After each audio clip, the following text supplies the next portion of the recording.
नमो श्रीयतिराजाय विवेकानन्दसूरये सच्चित्सुखस्वरूपाय स्वामिने तापहारिणे। ঠাকুর শ্রীরামকৃষ্ণ পরমহংসদেবের শ্রীচরণে, সংঘজননী শ্রী শ্রী মা সারদা দেবীর শ্রীচরণে এবং যুগনায়ক স্বামী বিবেকানন্দের শ্রীচরণে আমার সশ্রদ্ধ ভক্তিপূর্ণ প্রণাম। নমস্কার। শ্রদ্ধেয় স্বামী শান্তরূপানন্দজি মহারাজের লেখা বিবেকানন্দ চিত্রকথা বইটি থেকে আজ প্রথম পর্ব পাঠ করে শোনাব। নরঋষি। আকাশে 7টি উজ্জ্বল তারকা। আসলে ওগুলো 7 জন ঋষি। তাঁরা সকলেই ধ্যানস্থ, জ্ঞান গরিমায় এরা শ্রেষ্ঠ। এ এক অখণ্ড জ্যোতির রাজ্য। হঠাৎ সেখানে এক দেব শিশুর আবির্ভাব ঘটল। রূপে ও লাবণ্যে ছেলেটি অপরূপ। ছেলেটি এগিয়ে গিয়ে সবচেয়ে প্রবীণ ঋষির গলা জড়িয়ে ধরল। তারপর ধ্যান ভাঙানোর জন্য কত আদর, কত অনুনয় বিনয়। কিছুক্ষণ পরে ঋষিবর চোখ মেলে চাইলেন। তখন ছেলেটির কি আনন্দ! সে বলল, আমি যাচ্ছি, তোমাকে আমার সঙ্গে যেতে হবে। ঋষির মুখে কোনো কথা নেই, কিন্তু তার শান্ত ও প্রসন্ন ভাব দেখে বোঝা গেল তিনি রাজি। পুনরায় তিনি ধ্যানমগ্ন হলেন। তাঁর দিব্য শরীরের একাংশ উজ্জ্বল জ্যোতির আকারে নেমে এলো এই ধরাধামে। শ্রীরামকৃষ্ণ নিজে এসব দেখেছিলেন। এই দিব্য দর্শন বর্ণনা করে তিনি বলেছেন, সেদিনই জেনেছি নরেন্দ্র জন্মগ্রহণ করেছে। আর ওই দেবশিশু শ্রীরামকৃষ্ণ নিজেই। ধর্মের গ্লানি দূর করবার জন্য ও পৃথিবীর দুঃখ দুর্দশা, সংশয়, অবিশ্বাস, অপনোদনের জন্য শ্রীরামকৃষ্ণের আগমন, আর তার কাজের সহায়তার জন্য নিয়ে এলেন নরঋষি স্বামী বিবেকানন্দকে। বীরেশ্বর। উত্তর কলকাতায় শিমুলিয়াপল্লীর 3 নম্বর গৌরমোহন মুখার্জি স্ট্রিটে অ্যাটর্নি বিশ্বনাথ দত্তের বাড়ি। ইংরেজি, বাংলা, ফরাসি, আরবি, উর্দু, হিন্দি ও সংস্কৃত ভাষায় তার অসাধারণ ব্যুৎপত্তি। জ্যোতিষেও তিনি কৃতবিদ্য। আচার বিচারে ভদ্র ও উদার দৃষ্টি সম্পন্ন। আইনজীবী হিসাবে প্রভূত যশ অর্জন করেছিলেন। প্রচুর টাকা রোজগার করতেন, খরচও করতেন দেদার। বিশ্বনাথ দত্তের স্ত্রী ভুবনেশ্বরী দেবী ছিলেন বুদ্ধিমতী ও দেবভক্তি পরায়ণা। রামায়ণ ও মহাভারত তার বেশ জানা ছিল। তার প্রথম সন্তান একটি ছেলে এবং দ্বিতীয় সন্তান একটি মেয়ে শৈশবেই মারা যায়। পরবর্তী 3টি সন্তানই ছিল মেয়ে। তাই একটি ছেলে পাওয়ার জন্য তার গভীর আকুতি, মন প্রাণ ঢেলে দেবাদিদেব মহাদেবের শ্রীচরণে নিত্য আকুল প্রার্থনা জানাতে লাগলেন। দত্ত পরিবারের এক বৃদ্ধা আত্মীয়া কাশীবাস করতেন। ভুবনেশ্বরী দেবী এই বৃদ্ধাকে দিয়ে প্রত্যহ বীরেশ্বর শিবের পূজার ব্যবস্থা করেন এবং তিনি নিজে ভক্তি ও বিশ্বাস সহকারে ধ্যান, জপ, ব্রত পূজা ও উপবাসাদিতে দিন কাটাতে লাগলেন। সোমবার 12ই জানুয়ারি 1863 খ্রিস্টাব্দ, পৌষ সংক্রান্তি। উষালগ্নে সব লোক চলেছে পূর্ণ গঙ্গা স্নানে। বাংলার ঘরে ঘরে আনন্দোৎসব। সেই শুভ দিনের পূর্ণ মুহূর্তে সূর্যোদয়ের 6 মিনিট পূর্বে দত্তবাড়ি আলো করে অবতীর্ণ হলেন যুগনায়ক স্বামী বিবেকানন্দ। সুন্দর, সবল, গৌরবর্ণ, হাস্যময় শিশুকে দেখে ভুবনেশ্বরী দেবীর মন আনন্দে ভরপুর। তিনি জানতেন বীরেশ্বর শিবের বরে এই ছেলেকে পেয়েছেন, তাই তার নাম রাখলেন বীরেশ্বর। কিন্তু অত বড় নাম ধরে কি সবসময় ডাকা যায়? তাই সকলে তাকে বিলে বলে ডাকে। ভালো নাম নরেন্দ্রনাথ। দুরন্ত বিলে। দামাল ছেলে বিলে, বড় একরোখা। যা ধরবে তা করেই ছাড়বে। কিছুতেই তাকে বশে রাখা যায় না। ক্রমে ক্রমে তার দুষ্টুমি বাড়তে লাগলো। বকুনি, ধমক, ভয় কিছুতেই কিছু হয় না। তাকে সামলাতে বাড়িশুদ্ধ লোক হিমশিম খেত। পরে ভুবনেশ্বরী দেবী বলতেন, ছেলেবেলা থেকে নরেনের একটা মস্ত দোষ ছিল। কোনো কারণে রাগ হলে আর তার জ্ঞান থাকতো না। বাড়ির আসবাবপত্র ভেঙে চুরে তছনছ করত।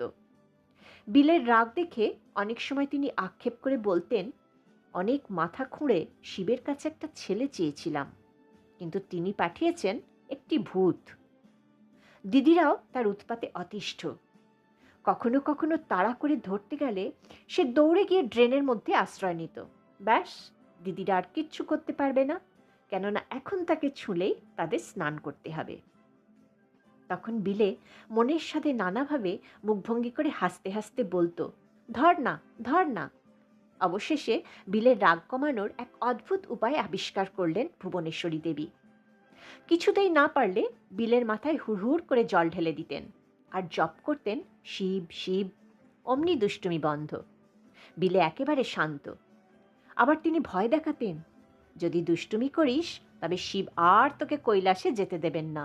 ব্যাস, সব ঠান্ডা। সাধুভিকারীর প্রতি দয়া। দুষ্টুমি করলেও বিলে কিন্তু ছেলেবেলা থেকেই ভারী দয়ালু। পরের দুঃখ দূর করতে সে খুব তৎপর। সাধু ভিখারির প্রতি তার একটা স্বাভাবিক আকর্ষণ দেখা গেল। ভিখারি দেখলেই সে দৌড়ে যেত, কেউ আটকাতে পারত না। একদিন নতুন কাপড় পরে সঙ্গীদের সঙ্গে খেলছে, এমন সময় দরজার সামনে নারায়ণ হরি, অমনি বিলে সেখানে হাজির। ভিখারি কাপড় ভিক্ষা করল, তক্ষুনি বিলে নতুন কাপড়খানা তার হাতে তুলে দিল। কিন্তু ওইটুকু ছোট্ট একটা কাপড়ে তার কুলোবে কেন? তাই সে ওই কাপড়টি পাগড়ি করে মাথায় বেঁধে বিলেকে আশীর্বাদ করতে করতে চলে গেল। এভাবে বিলে অনেক সময় দামি দামি সব জিনিস বিলিয়ে দিত। মা তো পড়লেন মহা মুশকিলে। এদিকে দত্তবাড়িতে সাধু ভিখারি লেগেই থাকতো, তাই ওই রকম কেউ এলে বিলেকে দোতলার ঘরের মধ্যে বন্ধ করে রাখা হতো। বিলেও হার মানার ছেলে নয়। পাশেই রাস্তা, সুযোগ পেলেই জানলার কাছে গিয়ে ভিখারিদের ডেকে ডেকে জামা কাপড় যা পেত তাই দিয়ে দিত। একদিন একজন ভিখারি এসে ভিক্ষা চাইল, খুব গরিব, গায়ে কেবল চামড়া আর হাড়। তাই দেখে বিলের খুব দয়া হলো। সে অস্থির হয়ে উঠল। ঘরের মধ্যে চোখ বোলাতেই দেখতে পেল মায়ের কাপড়ের বাক্সে তালা নেই। তাড়াতাড়ি বাক্স খুলে মায়ের কয়েকখানা দামি শাড়ি বার করলো, তারপর জানলা গলিয়ে সেগুলো নিচে ফেলে দিল। ভিখারি তো খুব খুশি। এই সব দেখে শেষ পর্যন্ত ভুবনেশ্বরী দেবী দরজা খুলে দিলেন। পরিবারের সকলকে জব্দ করতে পেরে বিলের খুব আনন্দ। ধ্যান ধ্যান খেলা। বিলে খেলাধুলায় খুব উৎসাহী। সে ছিল বন্ধুদের নেতা। বিলে না হলে তাদের খেলা একদম জমতো না। আর বিলে নিত্য নতুন খেলা আবিষ্কার করত। রাজা কোটাল খেলা তার খুব প্রিয় ছিল। বিলে হতো রাজা, অন্য ছেলেরা কেউ মন্ত্রী, কেউ সেনাপতি, কেউ কোটাল, এইসব। রাজ সিংহাসন হতো পূজা মণ্ডপের সিঁড়ির সবচেয়ে উপরের ধাপটা।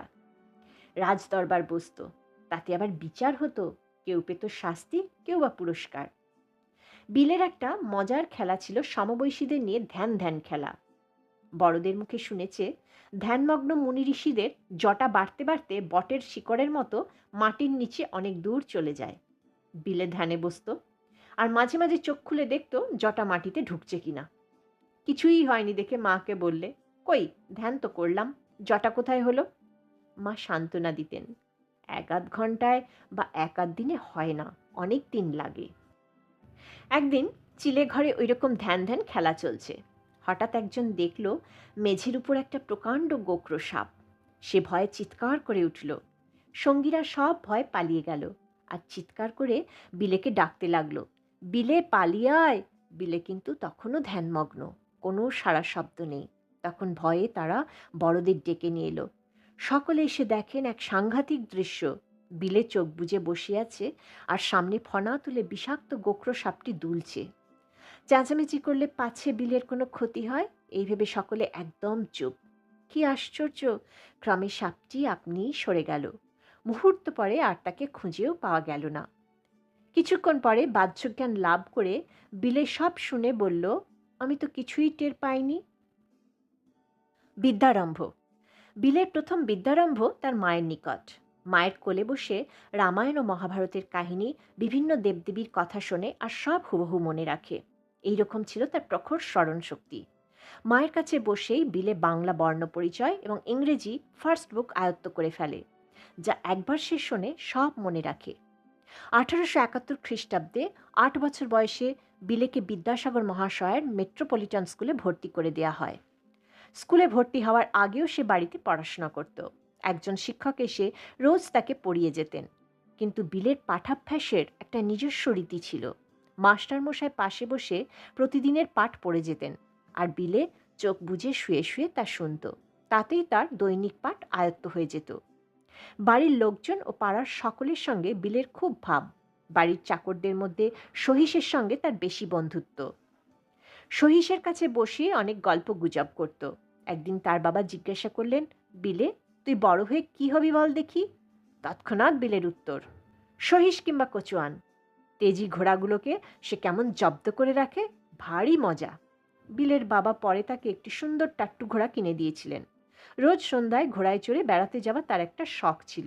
এছাড়া লাঠি খেলা, নৌকা চালানো, সাঁতার, কুস্তি ও অন্যান্য ব্যায়ামে বিলে খুব দক্ষ ছিল।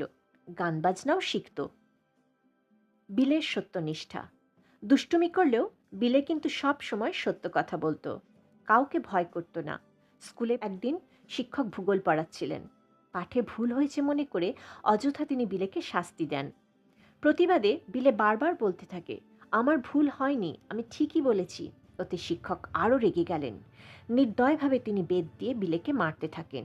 বিলে কাঁদতে কাঁদতে বাড়িতে ফিরে মাকে সব ঘটনা বলল। তখন মা সস্নেহে বললেন, বাছা, তোমার যদি ভুল না হয়ে থাকে তবে এতে কি আসে যায়? ফল যাই হোক না কেন, সর্বদা যা সত্য বলে মনে করবে তাই করে যাবে।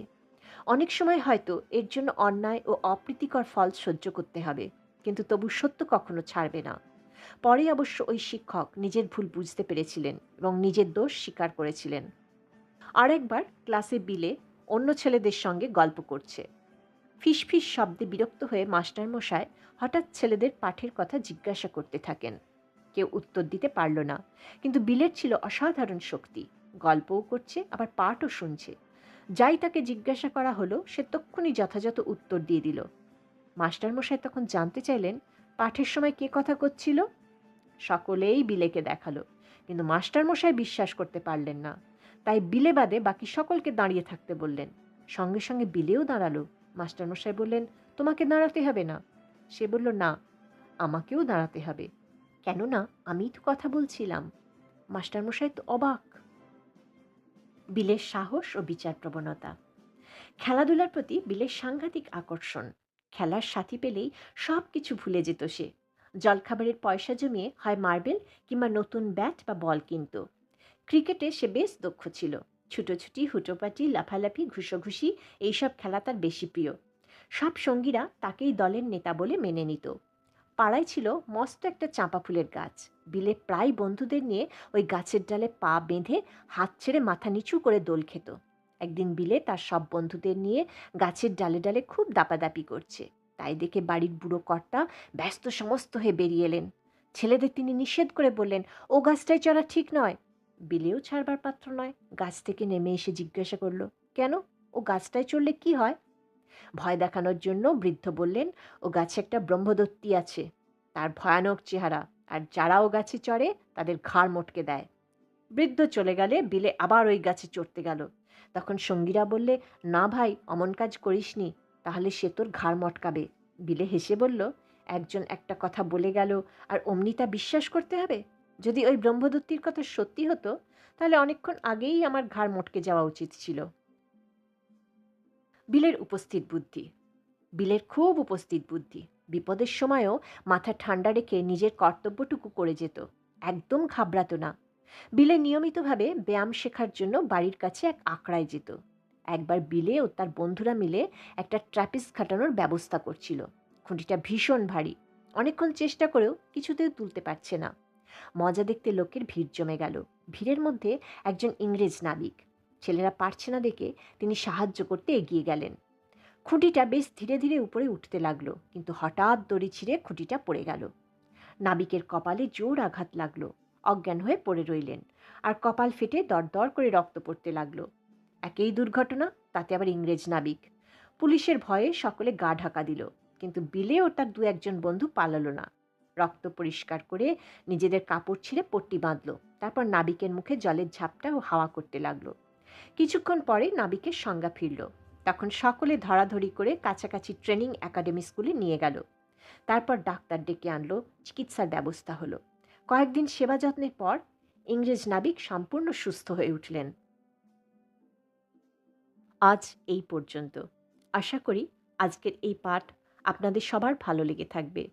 মায়ের কৃপায় আপনারা সবাই ভালো থাকবেন, সুস্থ থাকবেন, আনন্দে থাকবেন। ॐ शान्ति शान्ति शान्तिः हरिः ॐ तत्सत् श्रीरामकृष्ण अर्पणमस्तु।